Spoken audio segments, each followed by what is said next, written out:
friends, welcome back. So today we'll be watching this amazing video. The title is India is Becoming Its Own Silicon Valley. It's a beautiful title. But before we go ahead and watch this video, yes friends, if you're new to our channel and you haven't hit the subscribe button yet, make sure to hit the subscribe button and the bell icon so that you get notifications of all our videos as soon as we upload them.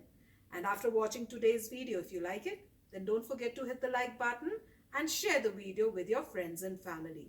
So friends, let's go ahead and watch this video. Good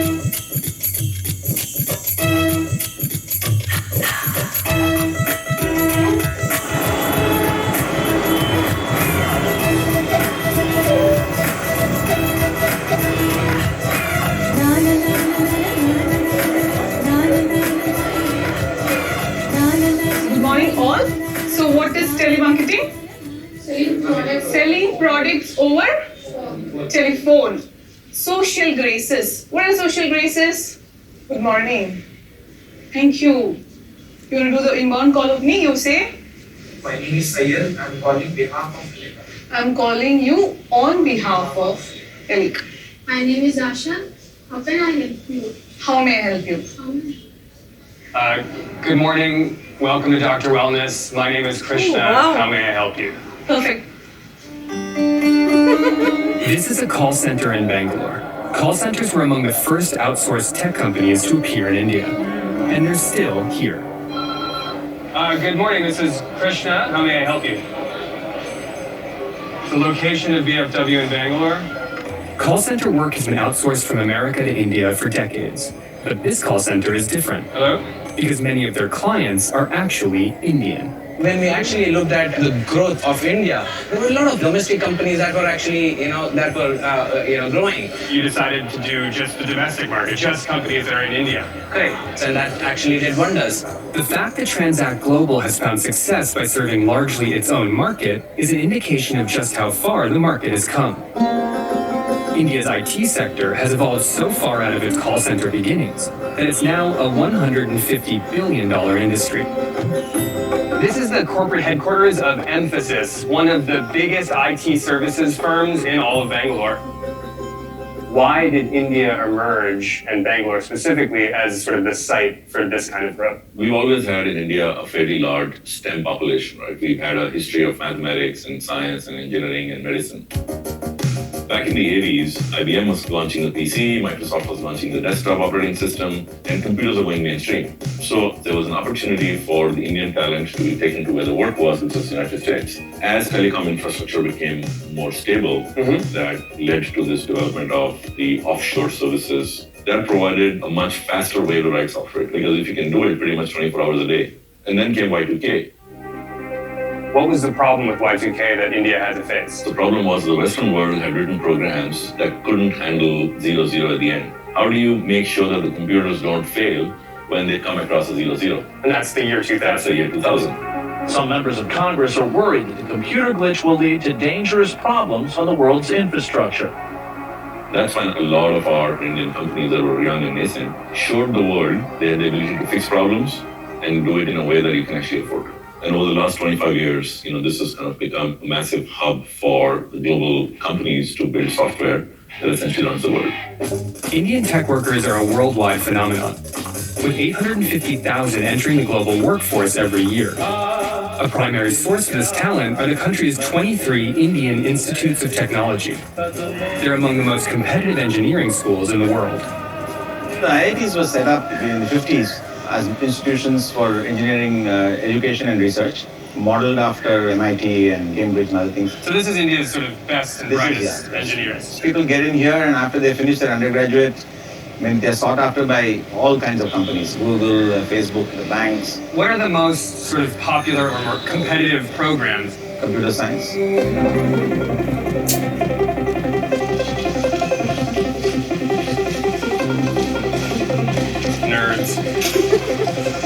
Nerds that are smarter than me.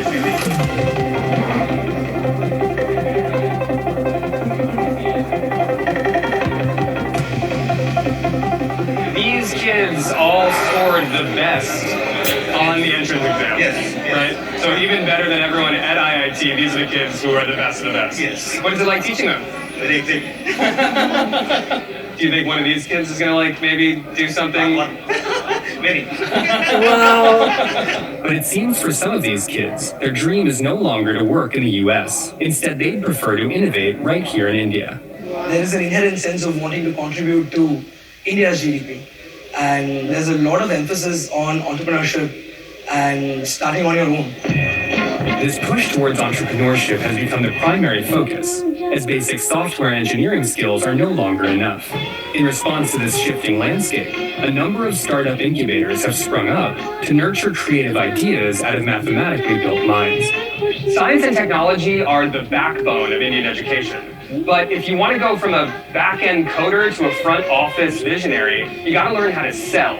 So I've come to an incubator for startups called Commencement, which coaches would-be disruptors in the art of the pitch. How important is the pitch? Pitch is the moment of truth. Just having an engineering degree is not enough. If you're going to build the business builders and the job creators of tomorrow, they have to think about the world as a market. Hi. Hello. Hi. Good afternoon to you both. We're coming from a company called HBO Water. Fix my gadgets. Native bag, change pay. A lot of gadgets are getting introduced to India. Okay. So how we are actually creating basically a customer convenience through this web portal. We'll just go through a video walkthrough where you can understand how to pay using ChangePay. Welcome to Paradise Hotel. I would like to stay here for 2 days. Sorry, I don't have money. Do you accept change pay? Yes. Yeah, we'll have to work on that. You do this all the time, right? Right. What is sort of common about the sort of shortcomings of how people tend to pitch ideas like this? Yeah, I think it's the big one is how do you tell a story? This is what you get from people who know too much. They've been an expert in delivering projects, making products in a very corporate environment. But I think we have to also come up with a solid business model which is innovative.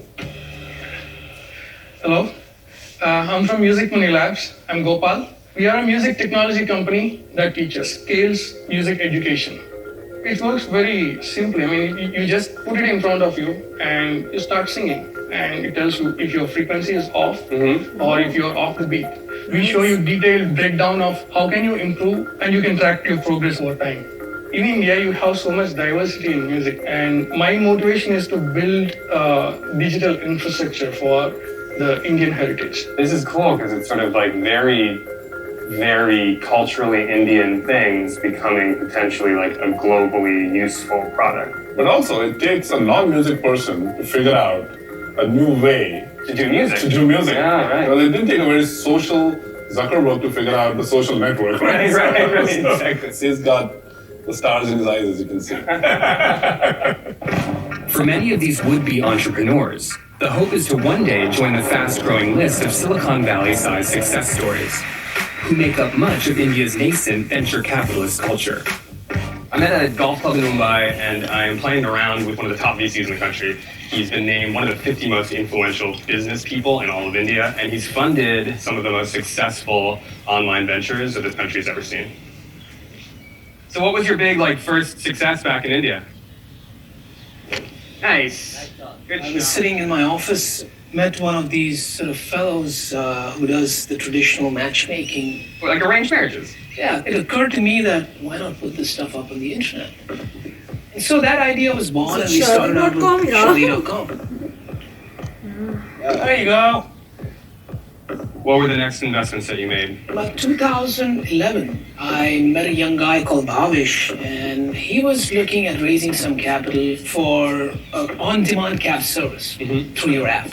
And so I wrote him a check in 2011, and today, of course, the company is worth close to $5 billion. Wow. Would you say that the tech scene in India is at an inflection point in any fashion?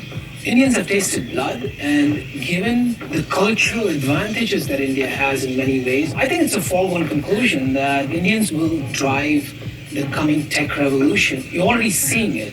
As India's tech sector grows more sophisticated, its entrepreneurs are becoming more ambitious, driving development aimed at saving our lives and the environment. Oh, wow. I'm in an operating room. Yeah. Oh, I can actually see my arm. Yeah. It's brown because we're in India. Yeah. That's great. you can do the complete advanced cardiac life support protocol, and you really feel that you're doing it. Oh my God. That's a thing. That's a real thing. That's a real thing. Yes, yes. That's amazing.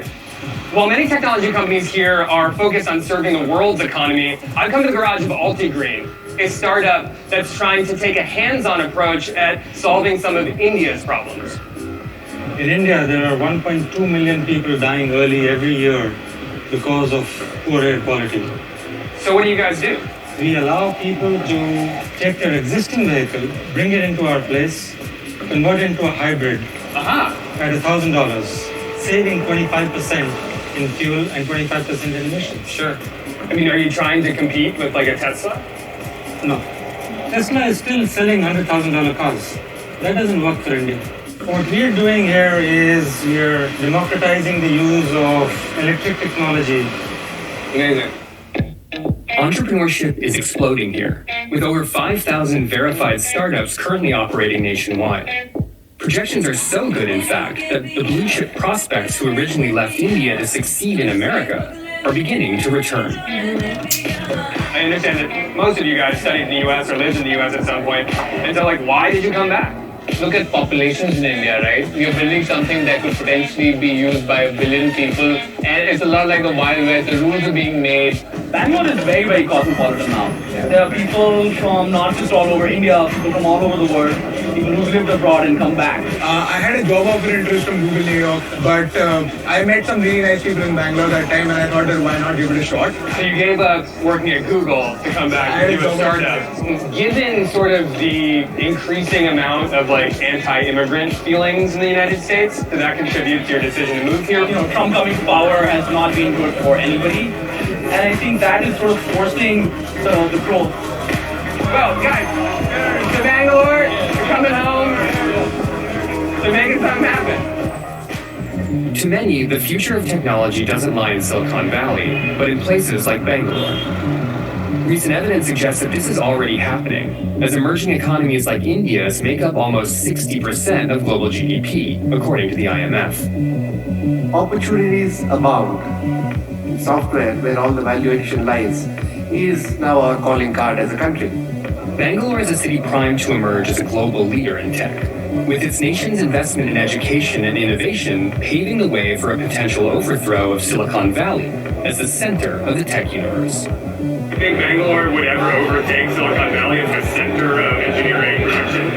Good. What Bangalore's got going for it is the scale of India. It's like 1 billion people, right? Yeah. So even if you got 1 out of 2,000 being engineers, you got a large population to pick from. Yeah. While the US and Europe continue to be the leading spenders, the center of gravity of the global economy is seen to be moving east. How did you guys found companies? When I was 10 years old, I was very curious in electronics and technology, so I developed a drone which can detect and destroy landmines. Cool.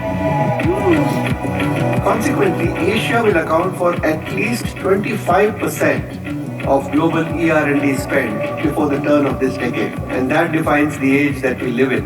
And I want to congratulate all of you who have made this possible, the fastest growing segment in the entire IT BPM industry.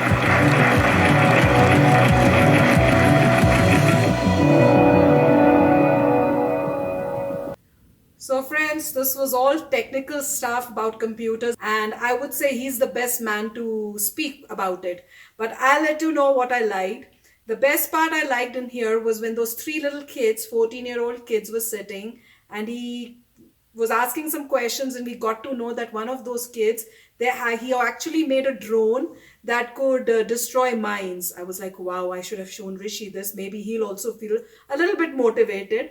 But yes, friends, I remember that during our time, the boom was where, there were call centers. Lots and lots of people had started to join call centers because they were giving customer service to all the companies which were outside of India. And I still remember that they would be given, cars, the drivers to drive them from the office back home because they had to stay late in the night. as you know, there is a time difference between India and US. So I do remember at that time that thing had started.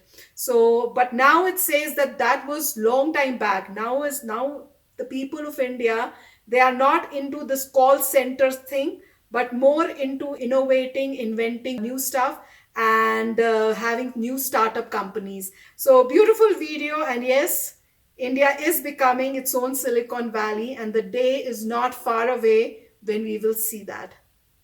Right, so very good video, and there were a lot of things they covered. This was an intense video, especially if you are watching carefully, you will see a lot of. He covered the history of how Silicon Valley is being built in Bangalore, right? Starting with the call centers, then going to the Y2K problem where computers, I mean, obviously started in the US, and with the Macintosh and the PC coming across, and then people started to, I mean, before PCs, they were mainframes, big, huge, like Godrej Almiras, that big computers, and then everything was being coded. But at that time, they never thought that year digit will need 4 digits, right? A year instead of just they just started put using 2 digits for the year, not realizing that someday you're going to go beyond 2000 and then you will need 4 digits. So that was a Y2K problem where there was so much code that they had written. US and the Europe, they had written so much code and they were relying on that in a big way. And now the problem came to somebody to look into the code and see where can it break, and if it can break, then you convert 2 digits to 4 digits and move on. So that was a huge thing, and there they found that developers from India could easily do that. They could read the code because there was a lot of hard work involved in this. Right? There's a lot of hard work to scan the whole code, figure out there's a problem, do some testing, fix it. Right? And these are very super critical things. I mean, for example, airline reservations is one example, very, very critical, right? And the government had so many things that they were relying on, which were also very critical. So the goal was that who can take so much pains to do this? And then you have people from India who are coming in lower salaries, and they were putting their day and night effort in doing it, and that showed that there is a lot of ability. I think the key point in all this is, will Bangalore be a Silicon Valley? That is an obvious yes. It will. Now, but the key point was that there are some factors that are going towards it. One is the population is huge. The number two is, even if you have a lot of population, the key point is that Indians seem to think that math and science are pretty easy. I would not say they know it. Like parents were good in math and science, and when the child is born in kindergarten, they are helping the kid in math and science and telling him this is not difficult, this is a piece of cake. So from a very young age, the child is thinking, oh, math and science are pretty easy. And that's what it is. And the parents are showing how to do this. So it becomes easier. As the kid is growing, he feels math and science is very easy because their parents were feeling it very easy and so forth. So there's a tradition going on where math and science were treated as very simple things, easy things. It did not matter whether the kid can do or not, but the confidence level and the helping of the parents made the kids pretty good. Yes, the other issue were the constraints. The amount of institutions were less and the population is more. Even today, it is true to some degree that the institutions are less, but the population is more. So even half a percent point, 1% point is making a difference between going into a great college or going into a mediocre college. But I never agree that a colleges are great. People have gone to simple colleges and invented great things. So it is not about the college, it's really about you, how much you are interested in. Yes, you should try to go into a college that has more resources, but end of the day, if you should be smart enough to use the resources. So here in India, people think that math and science are easy. They believe from a very childhood. They are hardworking people. They have seen constraints. 1% is dinging them down. They have seen the headache of life, and the everything has a competition, and therefore that makes people pretty smart in finding out good ways to do to get the job done easily. And that is why many of the, plus yeah, and the India is also growing, so the economy is also moving fast. There was a comment in the video that said that the center of GDP is tilting towards the east, which is true. Whether now you can see the GDP PPP, China is number 1, India is number 3, and so yes, the GDP slowly is tilting towards when you have huge countries like China and India on in the east, obviously the GDP is going to tilt towards that side. And if that happens, economy grows, then the number of institutions are going to come up. People will be easily be able to get into good colleges. By good colleges, I mean the resources are there, teachers are there, and they can teach you and show you practical applications of theoretical concepts. And then people will say, hey, I don't need to go anywhere outside. I have everything in this country and I'm going to build something great. And that's what it was doing. And yes, and it is true that US and Europe to some degree have been resisting the immigration. Right? They started to resist. Earlier in my time, that was not the case. They were welcoming, but now some shift has come where there is some resistance. And by doing that resistance, they are defeating the strategy that they had. Right? The strategy was that if you can get all the brilliant people from all over the world, then you become strong. Right? What if I could get every great kid of every country into my country, then my country will be great. But if you start resisting that, then people are not going to come. Plus, the reason is when our own country is going to progress, people would not like to come. And I do give the example that a lot of people from China has stopped coming to the US because they think they don't need to. So that is one change. So I think that eventually India will have a great version of Silicon Valley, and probably some other name will emerge, not Silicon Valley, something else, which is more relevant to the Indian culture, and then definitely it will compete, and things are moving that way because of the culture of hard work and confidence in math and science.